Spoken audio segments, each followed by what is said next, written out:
where they decided we decided because they also were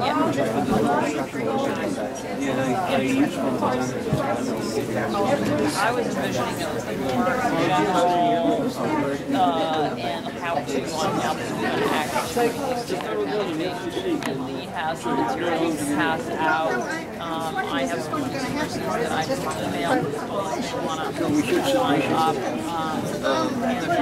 talk about just a little bit about your particular campaign, but not I like to I'm not trying to hold you up for that. Tomorrow. just give it to you. Come back. I usually also go around and have preliminaries. So I was going to say where they live.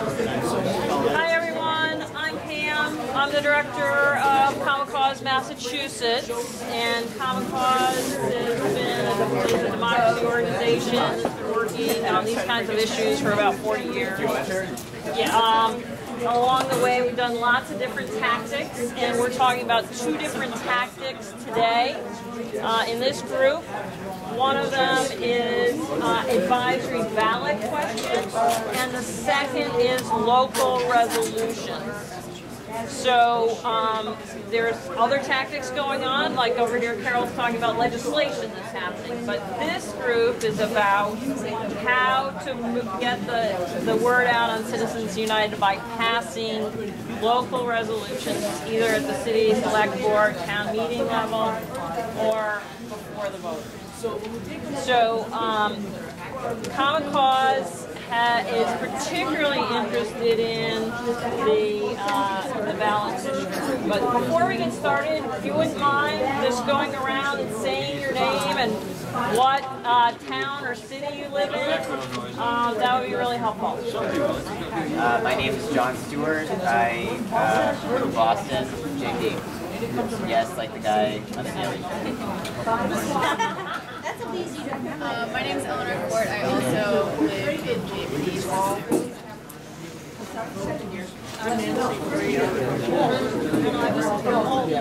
Yeah, I appreciate it. Can you hear me? Ballot. Yes. I already sent off an email to the mayor.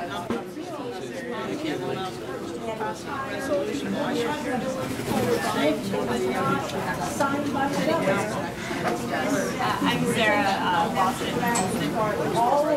Hi, my name is Fred Raines, and I'm visiting here from St. Louis. I'm with Occupy St. Louis and Occupy Washington University.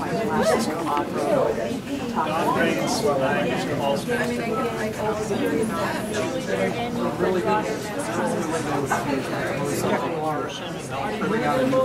Milford, excellent.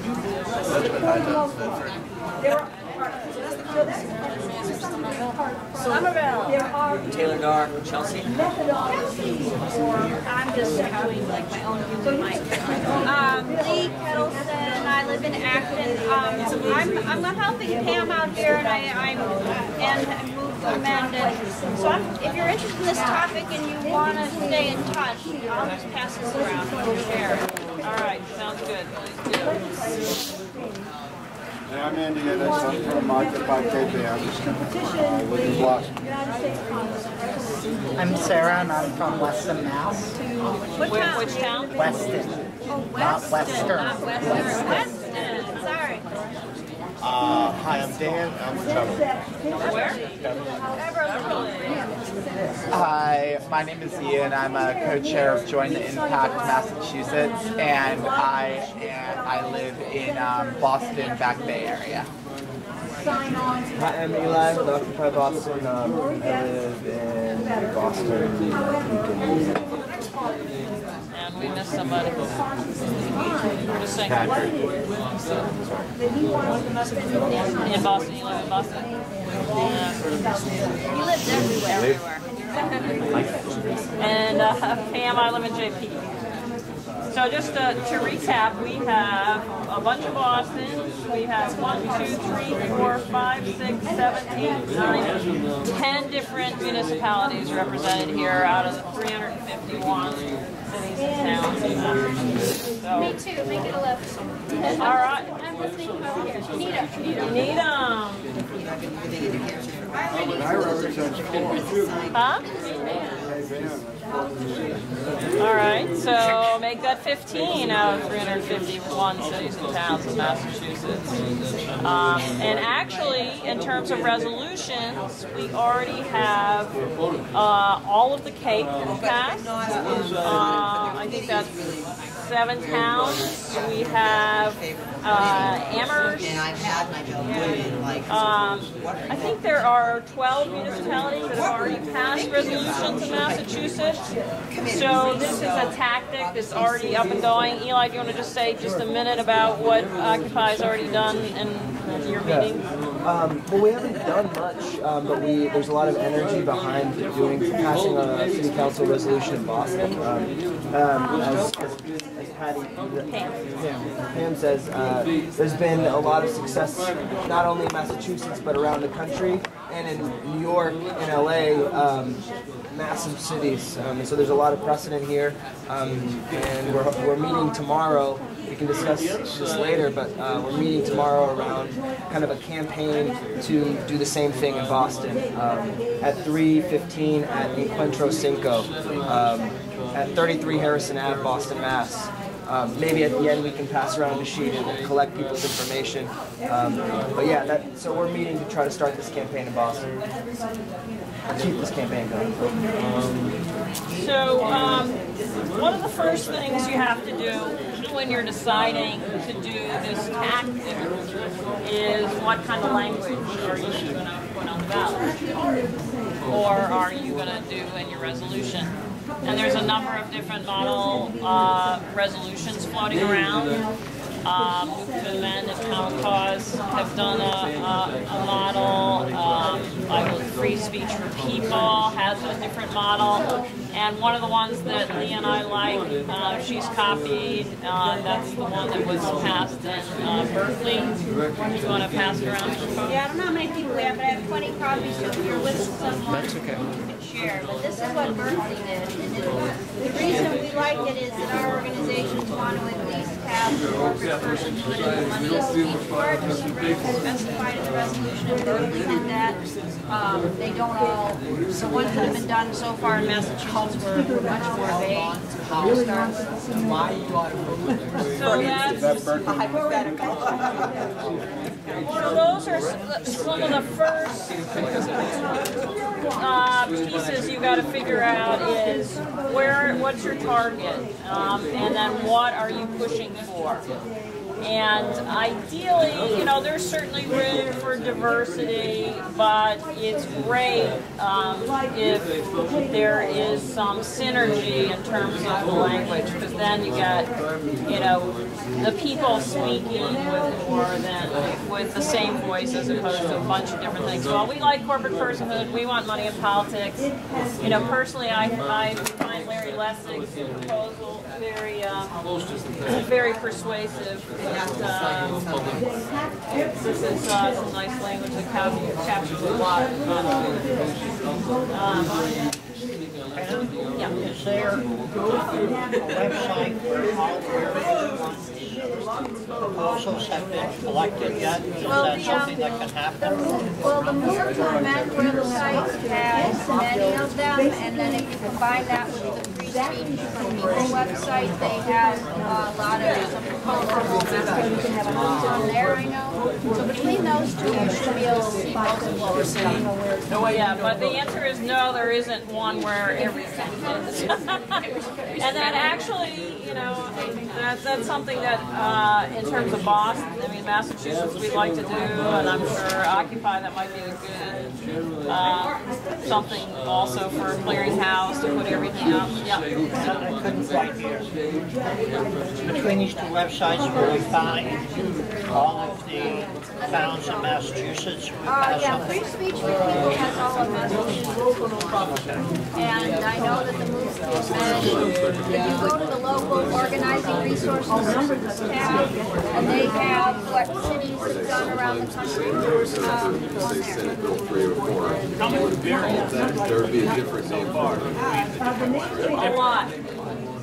and part of it is that, you know, what is a resolution campaign for a council? It's a little lobbying campaign, and sometimes that's initiated by us, the activists, and sometimes it's initiated by a city council member or somebody, a local activist, and they may have their own ideas. So it's, you know, it is a diverse movement, and in a particular, one of the, like the power mapping started to show folks is it can be very easy to do these, or it can be very hard, depending on who your city council is, depending on their particular targets. Like Boston, you know, is probably one of the more, might be one of the more difficult because it's a bigger city with complex politics. Amherst should be kind of a, you know, a walk in the park.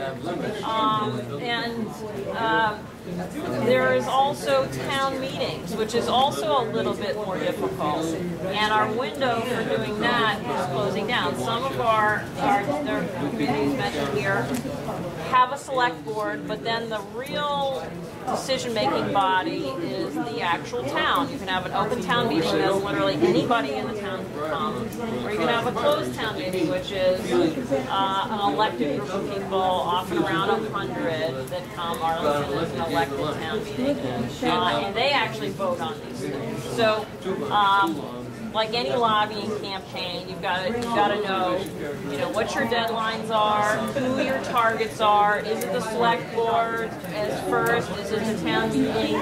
What's your end game? How do you promote this issue?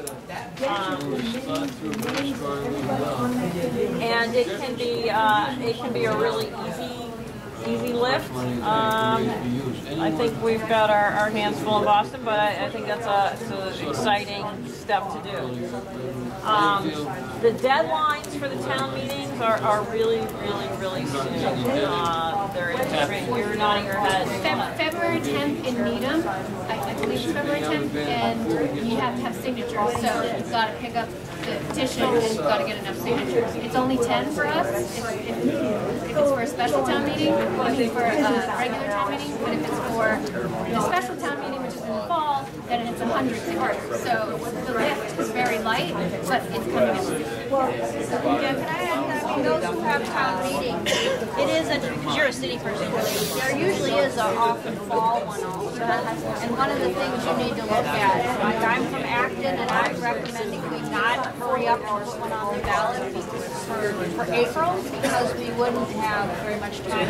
We could win the vote, but it wouldn't be a very, one of the reasons to do these, one of the main reasons I think Pam and I agree, is that it provides an opportunity to build a large coalition in your town and to educate a lot of people, which we're going to need in the long run to hold your lips so you're accountable. So to some degree, if you do it too fast and you have a look at the end of a town meeting and there's 15 people in the room and they go, oh sure, what did you really build? So you got to think about, you know, if you're an organization, you're really ready to do a lot of work between now and April, go ahead and put it on your ballot. But if you want to have some fall, you still may be able to get it on.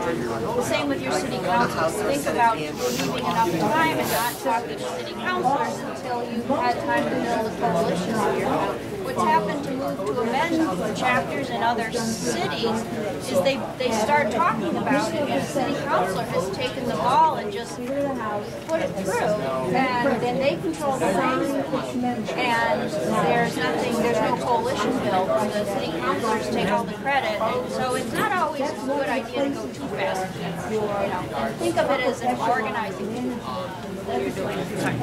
Yeah, no, please, yes, absolutely, I totally agree, and that's one of the reasons why the ballot initiative piece is Common Cause's favorite organizing tactic.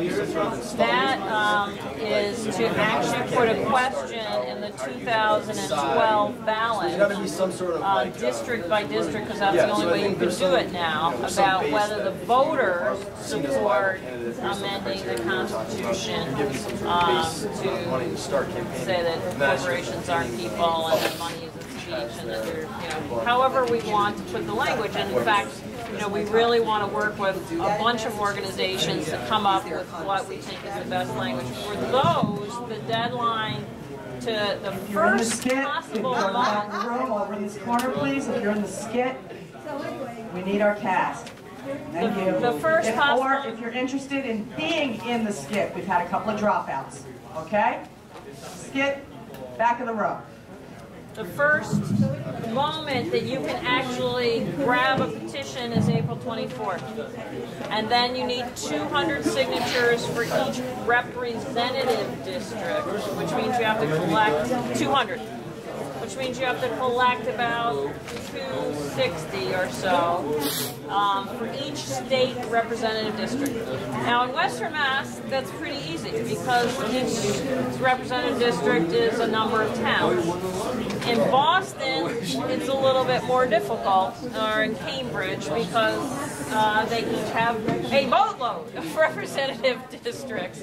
And only a voter from a particular district may sign a particular sheet. And these are verified, they're turned into the town clerk, they are certified, they have to then be turned into the Secretary of State. It's a formal procedure. So, I'm sorry, quick question? Well, my town is going from one district to 2 districts.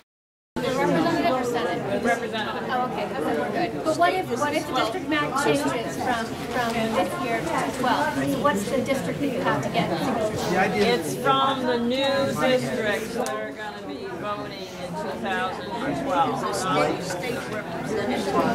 The 200 signatures, you can do them by state Senate districts, but our suggestion is that we stick with state representative districts because you have to collect 50% more per population to do it on state Senate. So statewide, if we were going to get the whole state to vote on the same question, which would be ideal, that would be 36,000 certified signatures from the end of April to July 3rd. They have to be in by July 3rd to each city and town clerk, or they don't count. And then you've got to turn them into the Secretary of State like a week or 2 later. Yes, sir. So I don't think someone drafted a statewide. We are going to. Similar. It would be ideal if they were, yes, ideally they'd be the same. So we're going to be putting together, yes, in Massachusetts, a coalition of groups that are going to be working on this language. We have until April. Ideally, we want to get started pretty soon. But yes, Common Cause, I think Move to Amend wants to do some of this. I suspect we'll be on. Yeah. Duplication of effort.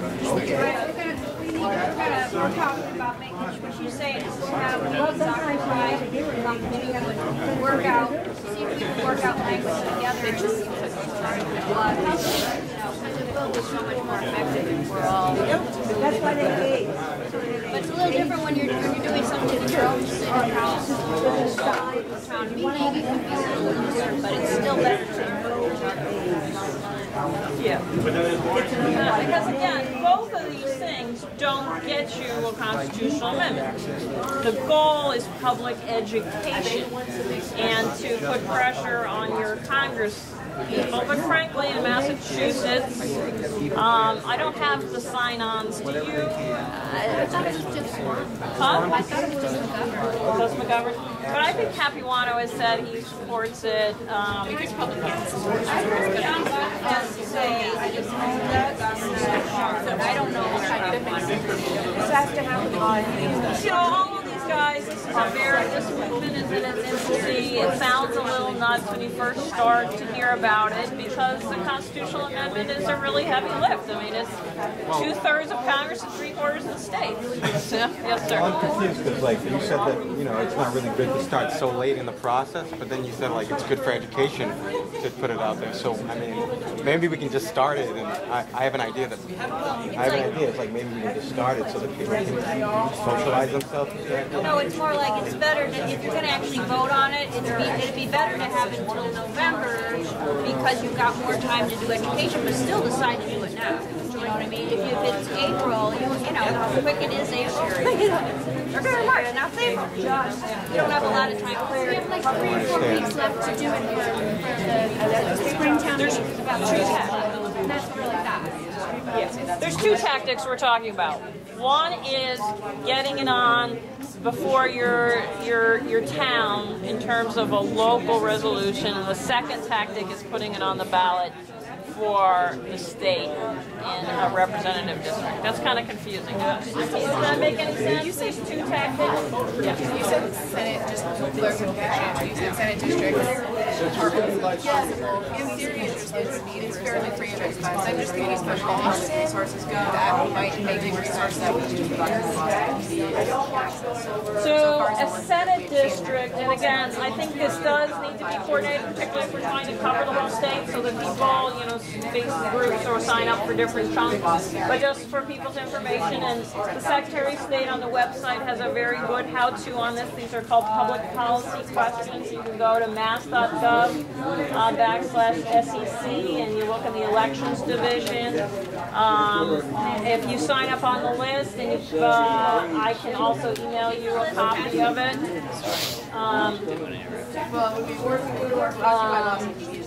I can email you a copy. I'll email a copy to everybody on this list. How's that? Oops, that's my pen. You can have it if you want. So it's 1,000. It's 1,000, but. So it's 1,000 versus 200, and a state senate district is 4 times bigger, so it would normally be 800. And so maybe it's not limited.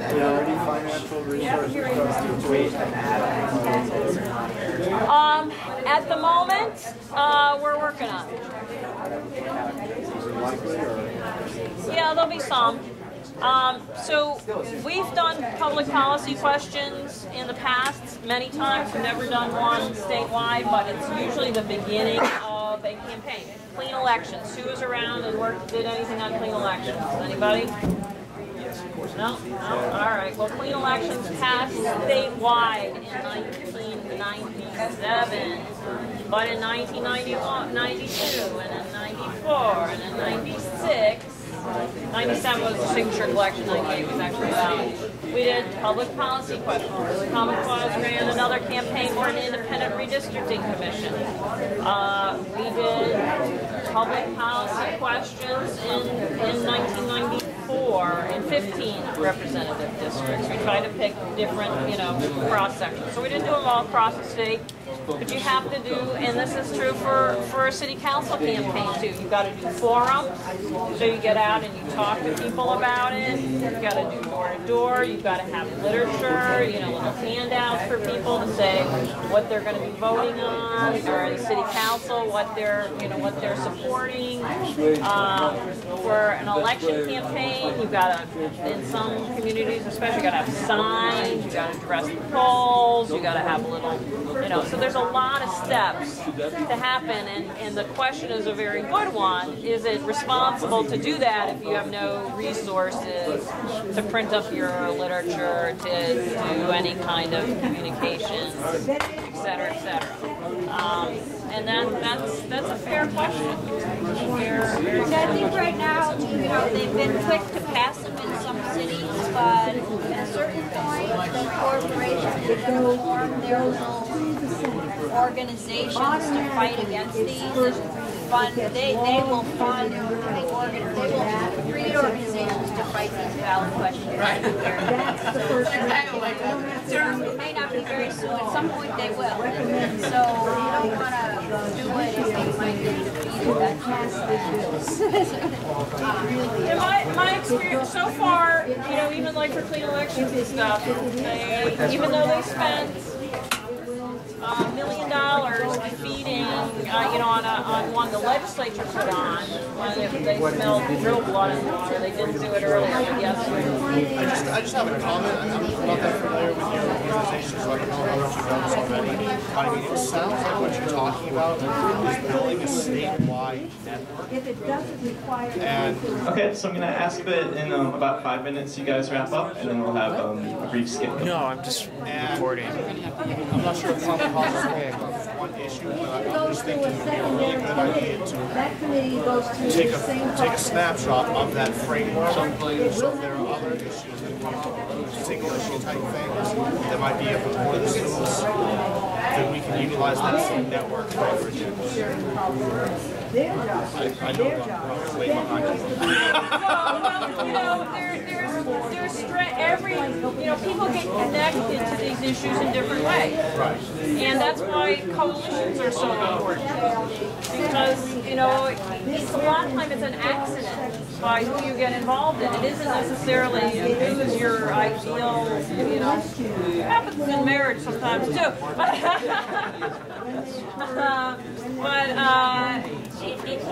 We have 8,000 members and about 10,000 email members across the state.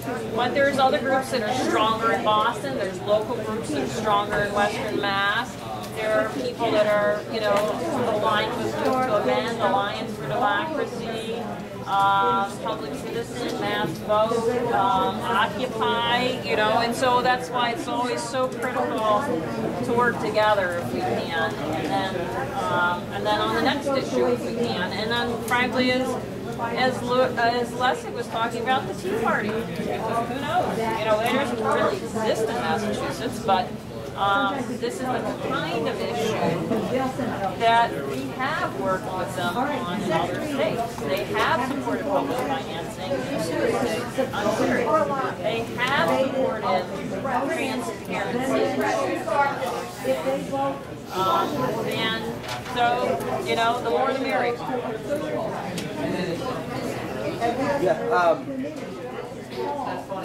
I'm excited. I think the resources question is a good one. I think that this is an issue. Unfortunately, I missed the lecture earlier today, but this is an issue with mass popular support, and there's a lot of opportunity to do fundraising around it. There's a lot of opportunity to do coalition building so that we can build our organizational strength. So that we can pass, that we can win these campaigns moving forward, not just these small symbolic educational campaigns, but real substantive campaigns. This is an organizing opportunity, and I'm really interested in hearing more about the idea of a ballot initiative and how a ballot initiative and local city and town resolutions, are they competing against one another in terms of the limited amount of capacity that we have, or can they work together? I'm posing that as a question. Well, personally, I do not see them as competing. For one, the time frames are somewhat different, and two, they really do complement each other. If you're in a town that's already passed a resolution, you've already got the hard check off.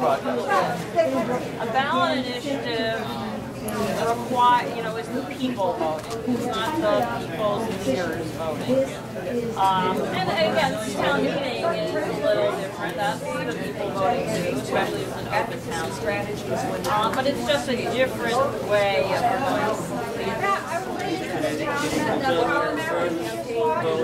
What's your ultimate trying to do? Okay, hi everyone. So I want to can I get a mic check, please? Mic check. Alright, thanks everyone. So I think we're going to end the breakout sessions now, and we have a skit up front.